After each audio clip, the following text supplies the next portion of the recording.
السلام عليكم ورحمة الله وبركاته. بسم الله والصلاة والسلام على رسول الله وعلى آله وصحبه ومن والاه. Today, inshallah, we will be talking about the second Islamic doctrine, which is the Maliki Doctrine, Al-Madhab al-Maliki. And inshallah, we will be covering the following elements.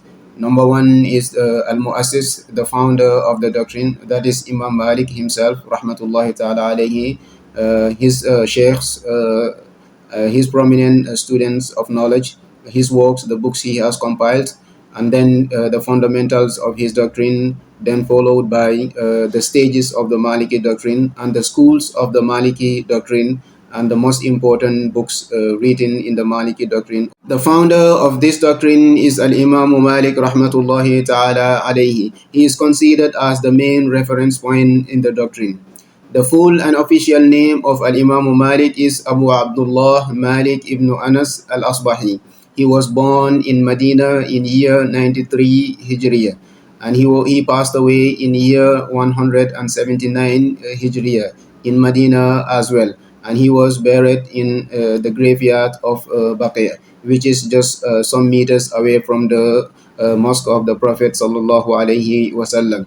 It is narrated that Imam Malik rahmatullahi ta'ala alayhi, out of love for Medina, he never lived in another place apart from Medina. Regarding his sheikhs, Imam Malik studied under various prominent scholars among the Tabi'een and also Tabi'ut Tabi'een. One of them is Nafi'.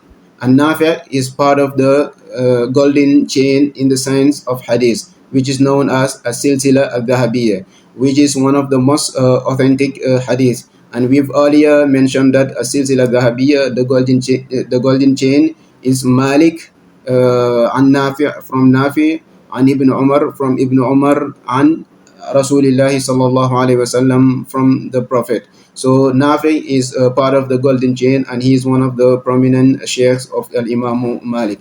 Another prominent sheikh is Ibn Shihab al-Zuhri, Ibn Shihab al-Zuhri, the great tabi'i. Also Muhammad ibn al-Munkadir, also Abdullah ibn Dhakwan. Abdullah ibn Dhakwan is well known in the science of qira'at, the different versions of the readings of the Quran, the different versions or the different reading modes of the Quran. Also Zayd ibn Aslam is one of his sheikhs, and also Hisham ibn Urwa ibn Zubair, also Rabi'atul Ra'i. Regarding his works, Al-Imam Malik compiles a number of books. One of them is Al-Muwatta, which is the main and number one reference in the Maliki doctrine. Al-Muwatta is a book of hadith and a book of fiqh at the same time. And the reason is that the book itself, Al-Muwatta, is all about a hadith of the Prophet sallallahu alaihi wasallam.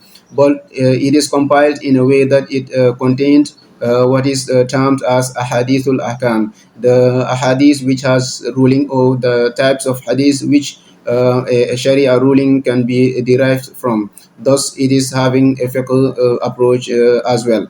Another book is Risalatun fil Qadar, a message or a summarized book, a short or summarized letter in Al-Qadr, which is destiny. And in terms of context, during the time of Al-Imam Malik rahmatullahi ta'ala alayhi, the issue of Qadr emerged. So this is one of the books which were addressing the issue. Another book is At-Tafsiru li Gharib al-Quran. At-Tafsiru li Gharib al-Quran means explaining the ambiguous words or vocabs of the Quran. Another book is Risalatun fil Fatwa, another message or a letter in Fatwa. And another book is Risalatun fil Aqdiyya, a letter or a summarized message in judging. And another book is Risalatun ila Lays ibn Sa'd, a letter to Lays ibn Sa'd. And we've earlier mentioned that Lays ibn Sa'd is one of those who were qualified to have an independent doctrine, but unfortunately it didn't exist or last long up to date. Regarding his students, many prominent scholars of Islam have taken knowledge from Al-Imam Malik rahmatullahi ta'ala alayhi. And the most prominent would be Al-Imam Shafi'i rahmatullahi ta'ala alayhi. The great and the well-known Imam Shafi'i is one of the students of Al-Imam Malik. Another student is Abdul Rahman ibn al-Qasim. Abdul Rahman ibn al-Qasim, and we've already mentioned that Ibn al-Qasim is one of the reasons why the Maliki doctrine has spread in the Al-Maghrib al-Arabi, which is the nowadays Tunisia, Maghrib, Algeria, etc. Also, Abdullah ibn Wahab is one of his students. Ashab al-Qaisi is one of his students. Abu Mus'ab al-Zuhri is one of his students. Asbagh ibn al-Faraj also is one of his students. And Yahya ibn Yahya al-Laythi. And we've earlier mentioned that Yahya ibn Yahya al-Laythi is the reason behind the spreading of the Maliki doctrine within the Andalusia region. And Andalusia is nowadays Spain, Portugal, and some parts of Morocco and France. Also, Ibn al-Majishun is one of his students, and also Mutarrif and many more prominent students. Regarding the fundamentals of the doctrine, that means the sources of legislation in the Maliki doctrine. The Maliki doctrine has the most fundamentals, like the highest number of sources of legislations among the Islamic doctrines. One of them is or in total the number of fundamentals or sources of legislations in the Maliki doctrine are 11. Number one is Al-Quran, second is Sunnah, third is Al-Ijma', fourth is Al-Qiyas, and fifth is Amalu Ahli al-Madina, six is Qawlu Sahabi, seven is Shar'u Man Qablana, eight is Al-Maslahatul Mursala, nine is Al-Istihsan, 10 is Saddu Dhara'i', and 11 is Al-Istishab. So all these are fundamentals, sources of legislation in the Maliki doctrine. Regarding the stages of the Maliki doctrine, the same as the Hanafi doctrine, the stages of the Maliki doctrine can be divided into three historical milestones or three stages. The first stage is Marhalatul Takween, the stage of establishing the doctrine, and this starts from year 110 Hijriya up to year 300 Hijriya. And one of the main characteristics of this stage is that all the narrations from Al-Imam Malik, riwayat or as-sama'at from Imam Malik rahmatullahi ta'ala alayhi were documented, also organized and compiled in books.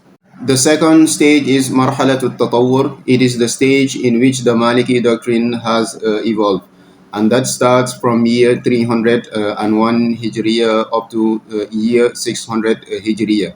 And one of the main characteristics of this period is that all the narrations or all the opinions and the fatwas which were documented from the earlier stage, which is the establishment stage, were reviewed or were revised.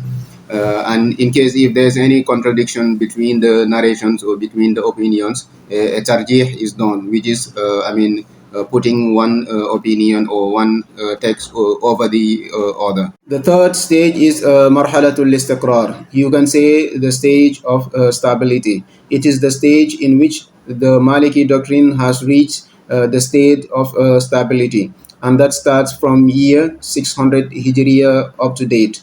And one of the main characteristics of this stage is that the Maliki fiqh, the Maliki or the fiqh of the Maliki doctrine is explained in detail, and that is known as ashuruh or ashuruhat. Also, all the schools of the Maliki doctrine have come together under one umbrella. And it is in this stage also the main references or the main books in the Maliki doctrines were selected and defined. Regarding the schools of the Maliki doctrine, unlike the Hanafi doctrine, which has only two schools, the Maliki doctrine has five schools. The first of that schools is Al-Madrasa Al-Madaniyah, the Madina Maliki school, that is Al-Madina or Al-Madinah Al-Munawwara, the Medina of the Prophet sallallahu alaihi wasallam.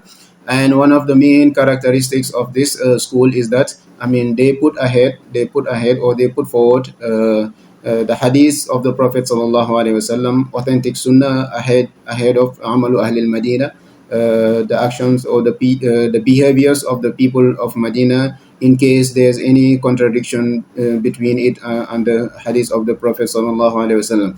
And one of the famous scholars of this school is Ibn al-Majishun or Ibn Farhun. Second school is Al-Madrasa Al-Masriya, the Egyptian Maliki school. and one of their main characteristics is that also hadith of the Prophet sallallahu alaihi wasallam, as-sunnah nabawiyya, is ahead of amalu ahli al-Madinah, the behaviors or the actions of the people of Medina. But they have that so much consideration of amalu ahli al-Madinah. And one of the famous scholars of this school is Ibn al-Qasim Ashhab, or also Ibn Abdul Hakam, also Asbagh Ibn al-Faraj, and also Ibn al-Muwaz.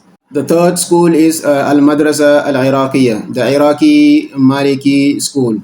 And one of the main characteristics of this school is that they have the usul approach. That means they have the logical approach. Like they derive Sharia rulings through the process of reasoning, ijtihad or qiyas, if they did not find any narration or any text or any evidence. And one of the main scholars of this school is Al-Qanabi, Ismail Al-Qadi, or Al-Qadi Abdul Wahhab as well, Abu Bakr al-Abhuri, and Ibn al-Jallab. The fourth school is Al-Madrasa Al-Maghribiyya, the Maghribi Maliki school.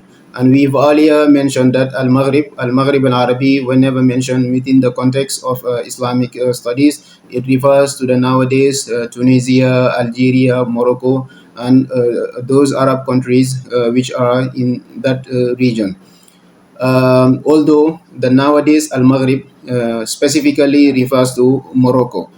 Al-Maghrib al-Arabi means those countries within the Maghrib al-Arabi. And one of the main characteristics of this school is that they pay so much concern or so much attention regarding the different narrations or different opinions in the Maliki doctrine. In case there's any difference or any contradiction between the narrations or between the opinions, they work on rectifying those things and trying to put them together, or to put to make the tarjih, which is putting one narration ahead of the other one.